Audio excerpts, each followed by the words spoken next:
Well, my name is John Augustus Raffetto. I was a pioneering banker, businessman, and hotel owner here in Placerville.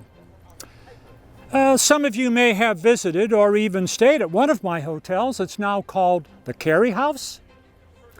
Or you may have parked your car at the site of my other hotel, which was located in that parking lot on the corner of Cedar Ravine Road and Main Street. That was called the Ivy House Hotel. But I'm getting ahead of myself. I was born in 1864 on my parents' farm in Newtown, which is located about 6 miles southeast of here. My father and mother, Domenico and Anna, they immigrated here from Italy in the 1800s. Now, to sustain ourselves on the farm, we grew winter wheat, grapes for making wine, and we also raised animals. We would cut that winter wheat by hand. We would pile it in a circle and let our horse walk around on the top of it until it was crushed enough to haul into Pleasant Valley to be made into flour. After the horse walked on it, it was dusted off, you can be sure. Now my mama, she made macaroni with that flour. She would roll the dough out by hand, cut it into thin strips, and hang it on the clothesline to dry until ready for storage. She also made ravioli with that dough. We would save the brains of all of our slaughtered livestock to go into that ravioli filling. Yes, the brains. And if you've never tasted it, why it is, I can tell you, delicious. Now, it has been said that my father made 1,000 gallons of wine a year on our homestead. If my son were here, Lloyd, he would probably lean next to you and say, "My father exaggerates."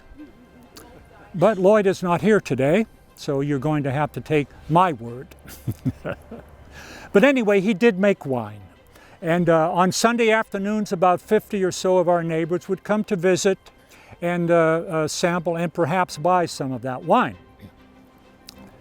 But it was not the wine that was our major source of income. We relied almost entirely on gathering and selling wood for firewood.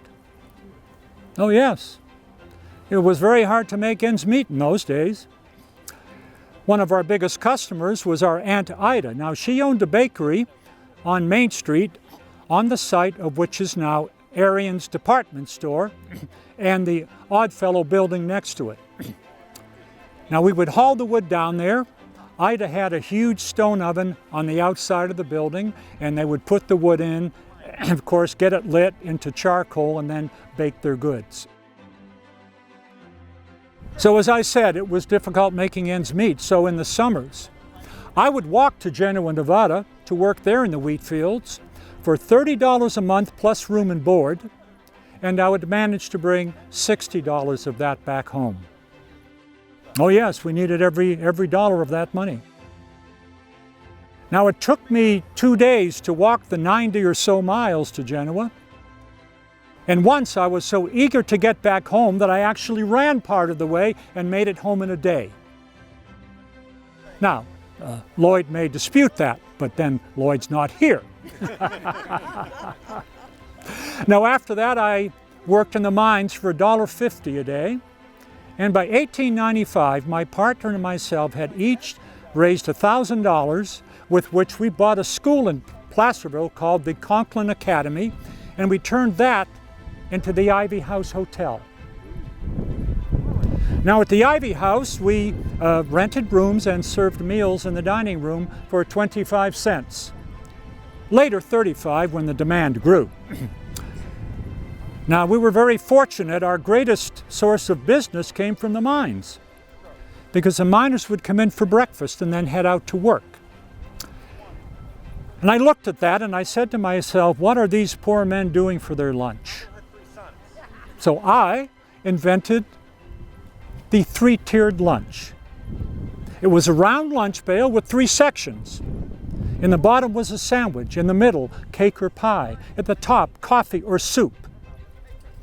I was later told that some of those miners used that middle tier to carry the gold back home. Who would suspect a man carrying a lunch pail would be carrying gold? Good idea. On April 22nd, 1896, the greatest day of my life, I married Adela Creighton under a horseshoe floral of ivy and lilies at her parents' Smith Flat home.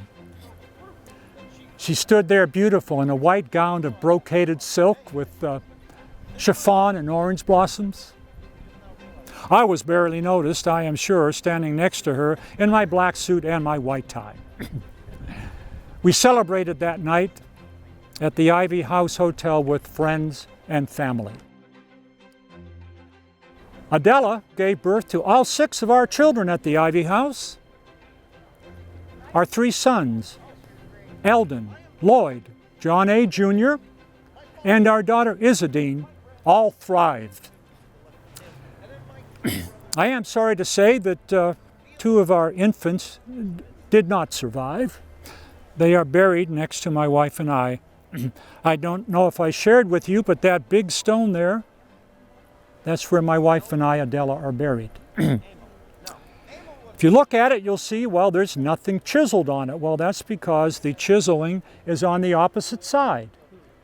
It was believed at that time that all standing gravestones should face the rising sun each day. Consequently, it's facing east. Now, the saddest day of my life came on February 9th, 1928, when my beloved Adela died after a short illness, leaving me a widower for the last 26 years of my life. Now, Adela, when she lived, always insisted that our children go to college, and they did. And I would like to say that our children are her greatest legacy, and am proud to say that she does lie buried next to me. But I've jumped ahead of myself again. I'm going to go back to 1910. That was the year that I purchased the Cary House.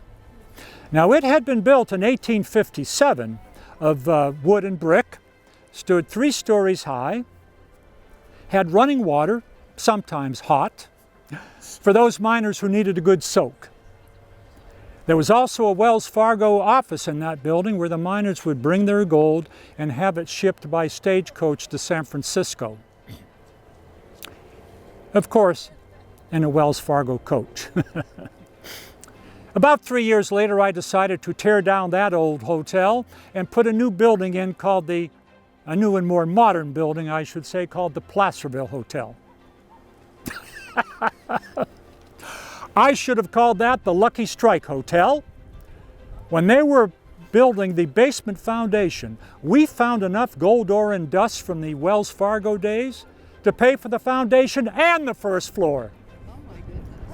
Well, I was so excited, I decided to buy my daughter Isadine a present to celebrate.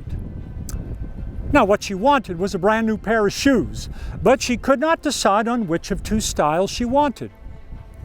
So I, feeling flush at the time, I looked at her and I said, well, heck, let's buy them both. She was thrilled. It was not very common to own more than 1 pair of shoes back in the year 1914. Now, I ran that hotel until 1927 when my son Lloyd returned from a month-long business trip to Singapore. I asked him, would you be willing to take over management of the hotel for me? And he said yes. When Lloyd was in Singapore, he was very impressed with the famous and luxurious Raffles Hotel. So when he returned to Placerville and decided to remodel the Hotel Placerville, he decided to call it the Raffles Hotel. I suspect he did so because if you listen, the name Raffles and the name Raffetto sound very much alike. After that, I became involved in banking and politics. Now, I was one of the founding directors of the Placerville National Bank and served as its vice president. That bank once stood on what is now the location of the River City Bank on Main Street. I also joined the Placerville City Council and was fortunate to serve as city mayor in the 1930s. When I passed away in 1954, I had lived a full and a meaningful life. I would like to think that the Raffetto family name is still held in high regard here in El Dorado County.